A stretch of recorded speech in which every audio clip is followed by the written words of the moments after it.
ओम श्री सद्गुरुवे नमः। ओम नमो भगवते वासुदेवाय। अथ द्वितीयो अध्याय।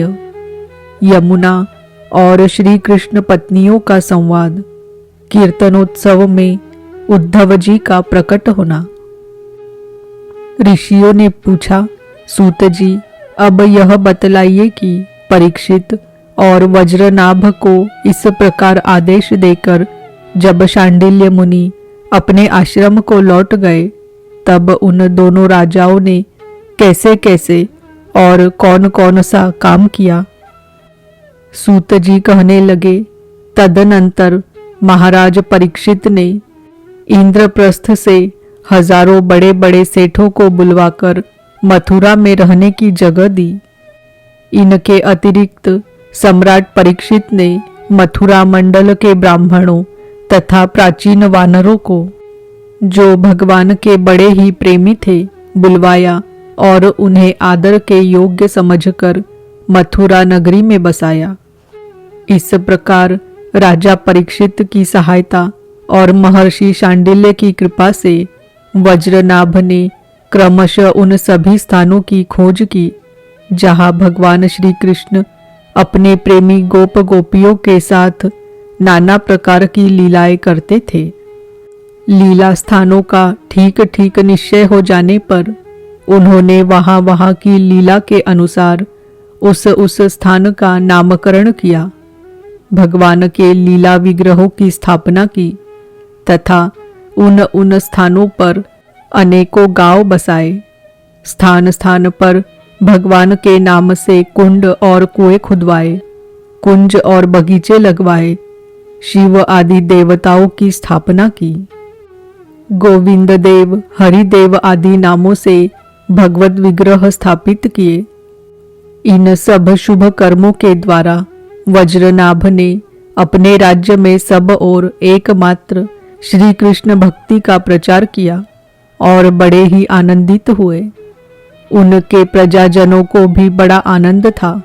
वे सदा भगवान के मधुर नाम तथा लीलाओं के कीर्तन में संलग्न हो परमानंद के समुद्र में डूबे रहते थे और सदा ही वज्रनाभ के राज्य की प्रशंसा किया करते थे।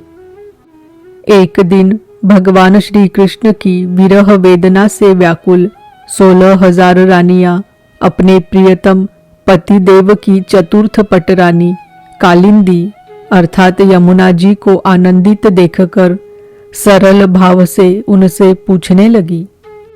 उनके मन में सोतिया डाह का लेश मात्र भी नहीं था। श्री कृष्ण की रानियों ने कहा, बहन कालिंदी, जैसे हम सब श्री कृष्ण की धर्म पत्नी हैं, वैसे ही तुम भी तो हो। हम तो उनकी विरह अग्नि में जली जा रही है। उनके वियोग दुख से हमारा हृदय व्यथित हो रहा है, किंतु तुम्हारी यह स्थिति नहीं है। तुम प्रसन्न हो, इसका क्या कारण है? कल्याणी, कुछ बताओ तो सही। उनका प्रश्न सुनकर यमुना जी हंस पड़ी, साथ ही यह सोचकर कि मेरे प्रियतम की पत्नी होने के कारण ये भी मेरी ही बहनें हैं, पिघल गई। उनका हृदय दया से द्रवित हो उठा, अतः वे इस प्रकार कहने लगी। यमुना जी ने कहा, अपनी आत्मा में ही रमण करने के कारण भगवान श्री कृष्ण आत्माराम है और उनकी आत्मा है श्री राधा जी। मैं दासी की भांति राधा जी की सेवा करती रहती हूँ। उनकी सेवा का ही यह प्रभाव है कि विरह हमारा स्पर्श नहीं कर सकता। भगवान श्री कृष्ण की जितनी भी रानियां हैं, सब की सब श्री राधा जी के ही अंश का विस्तार है। भगवान श्री कृष्ण और राधा सदा एक दूसरे के सम्मुख है। उनका परस्पर नित्य संयोग है। इसलिए राधा के रूप में अंशतः विद्यमान जो श्री कृष्ण की अन्य रानियां हैं, उनको भी भगवान का नित्य संयोग प्राप्त है। श्री कृष्ण ही राधा है और राधा ही श्री कृष्ण है। उन दोनों का प्रेम ही वंशी है तथा राधा की प्यारी सखी चंद्रावली भी श्री कृष्ण चरणों के नख रूपी चंद्रमाओं की सेवा में आसक्त रहने के कारण ही चंद्रावली नाम से कही जाती है। श्री राधा और श्री कृष्ण की सेवा में उसकी बड़ी लालसा, बड़ी लगन है, इसलिए वह कोई दूसरा स्वरूप धारण नहीं करती। मैंने यही श्री राधा में ही रुक्मिणी आदि का समावेश देखा है। तुम लोगों का भी सर्वांश में श्री कृष्ण के साथ वियोग नहीं हुआ है, किंतु तुम इस रहस्य को इस रूप में जानती नहीं हो, इसलिए इतनी व्याकुल हो रही हो। इसी प्रकार पहले भी जब अक्रूर श्री कृष्ण को नंदगांव से मथुरा में ले आए थे, उस अवसर पर जो गोपियों को श्री कृष्ण से विरह की प्रतीति हुई थी, वह भी वास्तविक विरह नहीं, केवल विरह का आभास था। इस बात को जब तक वे नहीं जानती थी, तब तक उन्हें बड़ा कष्ट था। फिर जब उद्धव जी ने आकर उनका समाधान किया, तब वे इस बात को समझ सकी। यदि तुम्हें भी उद्धव जी का सत्संग प्राप्त हो जाए, तो तुम सब भी अपने प्रियतम श्री कृष्ण के साथ नित्य विहार का सुख प्राप्त कर लोगी। सूत जी कहते हैं, ऋषिगण जब उन्होंने इस प्रकार समझाया, तब श्री कृष्ण की पत्नियां सदा प्रसन्न रहने वाली यमुना जी से पुनः बोली। उस समय उनके हृदय में इस बात की बड़ी लालसा थी कि किसी उपाय से उद्धव जी का दर्शन हो, जिससे हमें अपने प्रियतम के नित्य संयोग का सौभाग्य प्राप्त हो सके। श्री कृष्ण पत्नियों ने कहा, सखी, तुम्हारा ही जीवन धन्य है, क्योंकि तुम्हें कभी भी अपने प्राणनाथ के वियोग का दुख नहीं भोगना पड़ता। जिन श्री राधा जी की कृपा से तुम्हारे अभिष्ट अर्थ की सिद्धि हुई है, उनकी अब हम लोग भी दासी हुई। किंतु तुम अभी कह चुकी हो कि उद्धव जी के मिलने पर ही हमारे सभी मनोरथ पूर्ण होंगे, इसलिए कालिंदी अब ऐसा कोई उपाय बताओ जिससे उद्धव जी भी शीघ्र ही मिल जाए। सूत जी कहते हैं, श्री कृष्ण की रानियों ने जब यमुना जी से इस प्रकार कहा, तब वे भगवान श्री कृष्ण चंद्र की 16 कलाओं का चिंतन करती हुई उनसे कहने लगी।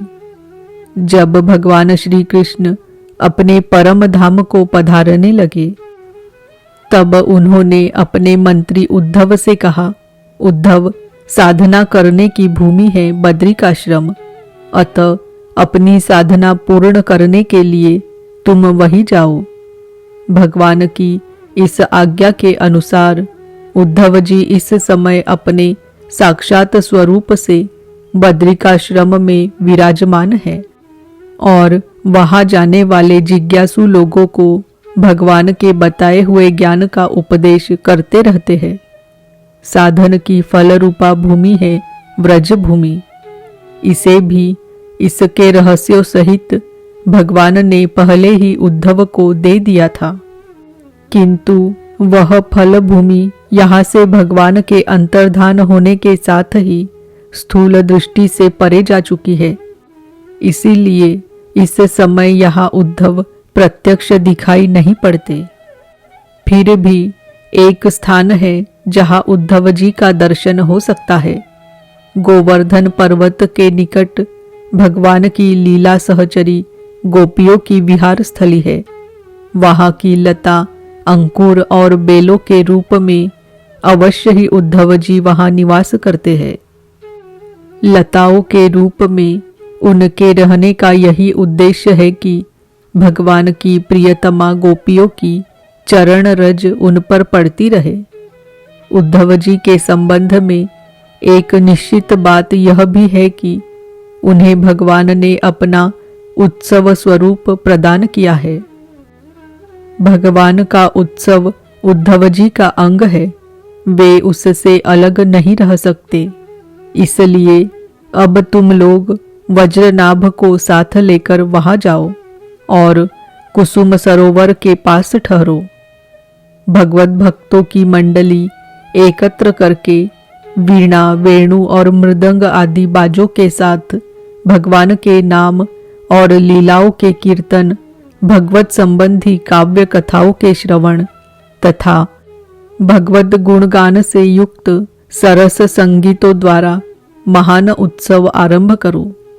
इस प्रकार जब उस महान उत्सव का विस्तार होगा तब निश्चय है कि वहां उद्धव जी का दर्शन मिलेगा। वे ही भली भांति तुम सब लोगों के मनोरथ पूर्ण करेंगे। सूत जी कहते हैं, यमुना जी की बताई हुई बातें सुनकर श्री कृष्ण की रानियां बहुत प्रसन्न हुई। उन्होंने यमुना जी को प्रणाम किया और वहां से लौटकर वज्रनाभ तथा परीक्षित से वे सारी बातें कह सुनाई। सब बातें सुनकर परीक्षित को बड़ी प्रसन्नता हुई और उन्होंने वज्रनाभ तथा श्री कृष्ण पत्नियों को उसी समय साथ ले उस स्थान पर पहुंचकर तत्काल वह सब कार्य आरंभ करवा दिया जो कि यमुना जी ने बताया था। गोवर्धन के निकट वृंदावन के भीतर कुसुम सरोवर पर जो सखियों की विहार स्थली है, वहां ही श्री कृष्ण कीर्तन का उत्सव आरंभ हुआ। वृषभानु नंदिनी श्री राधा जी तथा उनके प्रियतम श्री कृष्ण की वह लीला भूमि जब साक्षात संकीर्तन की शोभा से संपन्न हो गई, उस समय वहां रहने वाले सभी भक्तजन एकाग्र हो गए। उनकी दृष्टि, उनके मन की वृत्ति कहीं अन्यत्र न जाती थी। तदनंतर सबके देखते देखते वहां फैले हुए तृण, गुल्म और लताओं के समूह से प्रकट होकर श्री उद्धव जी सबके सामने आए। उनका शरीर श्याम वर्ण था, उस पर पीतांबर शोभा पा रहा था। वे गले में वनमाला और गुंजा की माला धारण किए हुए थे तथा मुख से बारंबार गोपी वल्लभ श्री कृष्ण की मधुर लीलाओं का गान कर रहे थे। उद्धव जी के आगमन से उस संकीर्तनोत्सव की शोभा कई गुनी बढ़ गई। जैसे स्फटिक मणि बनी हुई अट्टालिका की छत पर चांदनी छिटकने से उसकी शोभा बढ़ जाती है। उस समय सभी लोग आनंद के समुद्र में निमग्न हो अपना सब कुछ भूल गए, सुध बुध खो बैठे।